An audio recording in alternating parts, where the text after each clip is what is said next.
नमस्कार दोस्तों, राज जी के ट्रिक्स में आपका स्वागत है। आज हम प्रैक्टिस सेट नंबर 15 करेंगे। ये हिंदी का मॉक टेस्ट नंबर 15 है।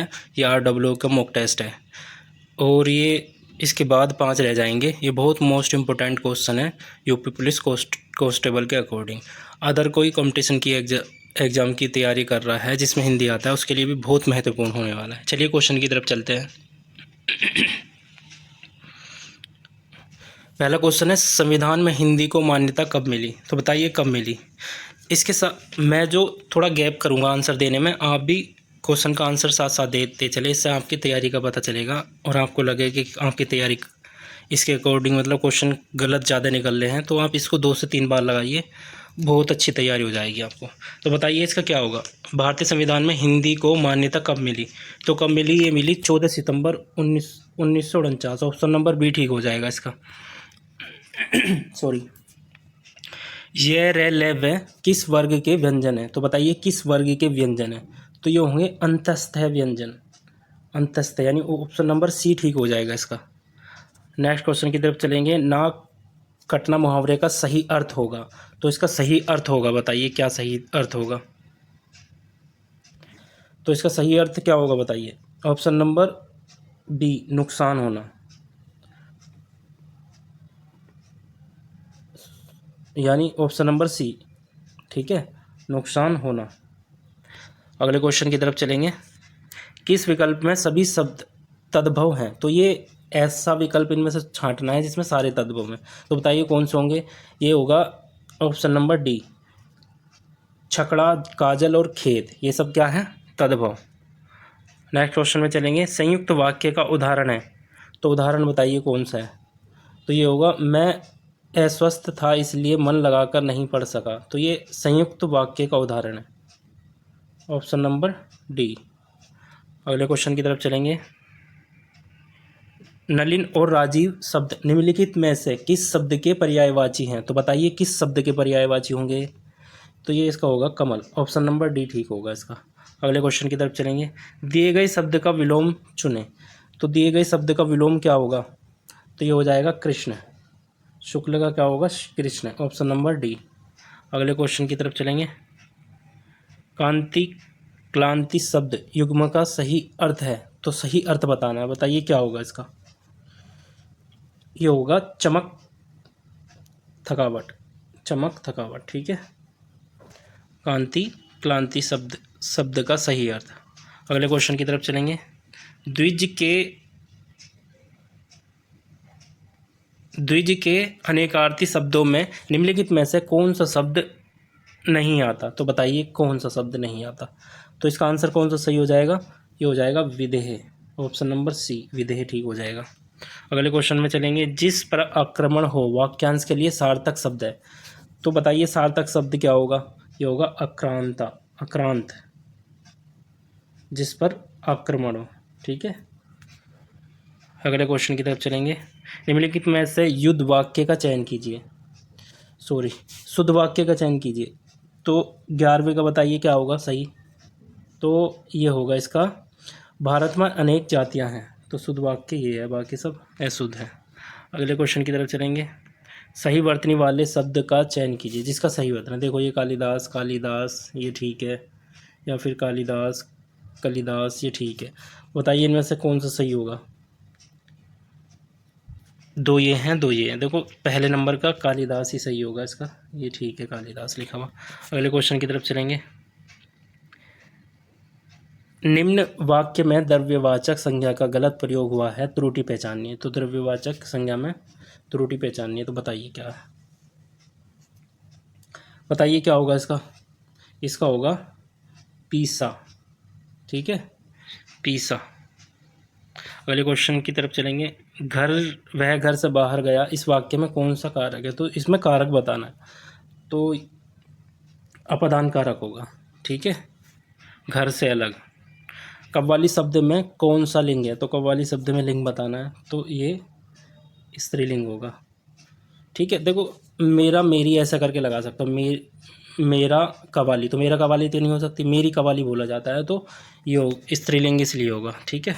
बहुत आसान नहीं से पहचानने के लिए मेरी लगा दो, शब्द से पहले उससे पता चल जाता। 16 क्वेश्चन का आंसर बताइए, जाति शब्द का बहुवचन क्या होगा? तो जाति शब्द का बहुवचन ऑप्शन नंबर सी, जातियाँ।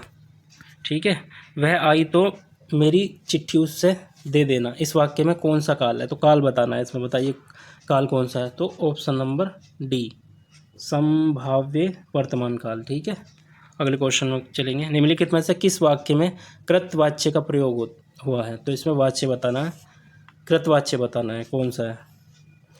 तो इसका हो जाएगा मोहन पुस्तक पढ़ रहा है, तो यहाँ हो गया ऑप्शन नंबर डी, कृतवाच्य, मोहन पुस्तक पढ़ रहा है। अगले क्वेश्चन में चलेंगे। चलना फिरना दौड़ना कैसी क्रिया है? तो इसमें क्रिया बतानी कैसी है, तो बताइए कैसी क्रिया होगी इसमें? ये अकर्मक क्रिया है। ठीक है, अकर्मक क्रिया, ऑप्शन नंबर डी ठीक हो जाएगा इसका। अगले क्वेश्चन की तरफ चलेंगे। ईमानदार शब्द में कौन सा विशेषण है? तो ईमानदार शब्द में विशेषण बताना है, कौन सा होगा बताइए? गुणवाचक विशेषण, ऑप्शन नंबर सी ठीक हो जाएगा। अगले क्वेश्चन में चलेंगे। निम्नलिखित में से कौन सा अव्यय का भेद नहीं है? तो इनमें अव्यय के भेद कौन सा नहीं है? तो ये होगा ऑप्शन नंबर डी, परिमाण बोधक। ठीक है, अगले क्वेश्चन की तरफ चलेंगे। प्राधीन में कौन सा उपसर्ग है? तो इसमें उपसर्ग बताना है, तो बताइए कौन सा उपसर्ग होगा इसमें? इसमें होगा परा, जो परा है ये उसका प्राधीन का उपसर्ग है। पूर्ण विराम का प्रयोग किया जाता है, तो बताइए कहाँ पूर्ण विराम का प्रयोग किया जाता है? तो ये होगा वाक्य के अंत में, ऑप्शन नंबर बी ठीक होगा इसका। अगले क्वेश्चन की तरफ चलेंगे। उर्मिलेश शब्द का संधि विच्छेद चयन कीजिए। तो देखो यहाँ इसके ऑप्शन दे रखे हैं, करिए उर्मिलेश शब्द का संधि विच्छेद, बताइए क्या हो जाएगा? तो इसका हो जाएगा उर्मी धन ईस, तो पहले ही सही हो जाएगा, ए नंबर। अगले क्वेश्चन की तरफ चलेंगे। चक्रधर शब्द का सही समास होगा, तो इसमें समास बताना है, तो उसमें होगा चक्र धारण किया है जिसने। ठीक है, चक्र धारण किया है जिसने, तो ऑप्शन नंबर बी ठीक हो जाएगा इसका। ठीक है, अगले क्वेश्चन की तरफ चलेंगे। 26 क्वेश्चन। खींचत जीभ ही श्यार अति ही आनंद उर्धारत, पंक्ति में रस बताना है, तो बताइए रस कौन सा होगा? विभत्स रस, तो ऑप्शन नंबर ए ठीक हो जाएगा, विभत्स रस। वीर या आला किस जाति का छंद है? तो बताइए किस जाति का छंद है? तो मात्रिक छंद, कौन सा? ऑप्शन नंबर बी, मात्रिक छंद। अगले क्वेश्चन की तरफ चलेंगे। माला फेरत जुग भया फिराना मन का फेर, कर का मन का डारी दे, मन का फेर, इस दोहे में कौन सा अलंकार है? तो बताइए कौन सा अलंकार होगा? तो इसमें होगा यमक अलंकार, ऑप्शन नंबर सी ठीक है, यमक अलंकार। अगले क्वेश्चन की तरफ चलेंगे। पूस की रात कहानी के रचयिता हैं, तो बताइए पूस की रात कहानी के रचयिता कौन होगा? क्या है? प्रेमचंद जी। कौन है जी? प्रेमचंद जी है, ऑप्शन नंबर सी, पूस की रात के। जायसी द्वारा रचित प्रसिद्ध रचना कौन सी है? तो जायसी की प्रसिद्ध रचना, ठीक है, जायसी का नाम, पूरा नाम पता होगा आपका, मलिक मोहम्मद जायसी। ठीक है, तो इसकी प्रसिद्ध रचना बतानी है, तो यह है पद्मावत, ऑप्शन नंबर ए ठीक है। अगले क्वेश्चन की तरफ चलेंगे। भारत दुर्दशा किस प्रसिद्ध लेखक द्वारा रचित नाटक है? तो बताइए किस के द्वारा रचित? तो ये है Bharatendu Harishchandra ji, option number D ठीक है इसका। तो अगले क्वेश्चन की तरफ चलेंगे। चंद्रगुप्त नाटक के रचयिता हैं, तो चंद्रगुप्त नाटक के रचयिता बताने कौन है? तो बताइए कौन है? तो ये है Jaishankar Prasad, option number C. अगले क्वेश्चन की तरफ चलेंगे। देखो यह गद्यांश आ गया, आपको गद्यांश बड़े ध्यान से पढ़ना है, बड़े ध्यान से आप 1-2 बार पढ़ेंगे, इसका आंसर आसानी से निकाल पाएंगे। तो चलिए पढ़ते हैं। भारत एक लोकतांत्रिक देश है जहां कानून और व्यवस्था बनाए रखना अत्यंत आवश्यक है। समाज में शांति और सुरक्षा सुनिश्चित करने की जिम्मेदारी मुख्यतः पुलिस बल पर होती है। पुलिस का ये आ गया। पुलिस न केवल अपराधों की रोकथाम करती है बल्कि जनता के बीच विश्वास और सहयोग का वातावरण भी स्थापित करती है।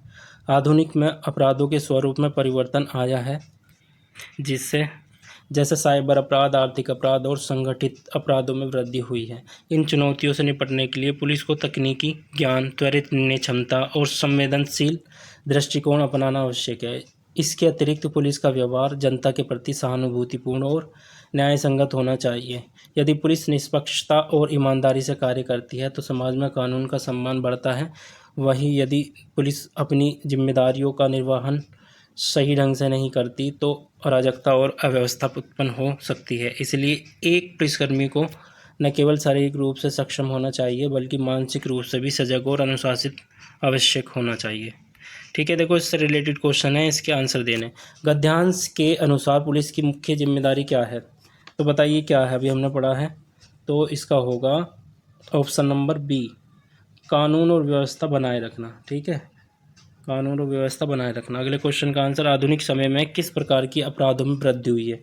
तो अभी पता चला था, अभी देखो पढ़ा था, ध्यान होगा तुम्हें, साइबर और आर्थिक अपराध। तो ऑप्शन नंबर सी ठीक है। पुलिस को किन गुणों की आवश्यकता बताई गई है? तो बताइए किस गुणों की आवश्यकता बताई गई है इसमें? तो इसका होगा बी, तकनीकी ज्ञान और त्वरित निर्णय लेने की क्षमता। ठीक है, शारीरिक बल के साथ साथ में तकनीकी ज्ञान और त्वरित निर्णय लेने की क्षमता। नेक्स्ट क्वेश्चन की तरफ चलेंगे। यदि पुलिस निष्पक्षता से कार्य करती है तो क्या प्रभाव पड़ता है? तो क्या प्रभाव पड़ता है बताइए इनमें से? तो ये होता है समाज में कानून का सम्मान, यानी ऑप्शन नंबर बी, समाज में कानून का सम्मान बढ़ता है। तो अगले क्वेश्चन, लास्ट क्वेश्चन है, एक पुलिसकर्मी के लिए आवश्यक नहीं बताया गया। तो बताइए क्या नहीं बताया गया है? ऑप्शन नंबर डी, आलस्य नहीं बताया गया। ठीक है, आलस्य नहीं है।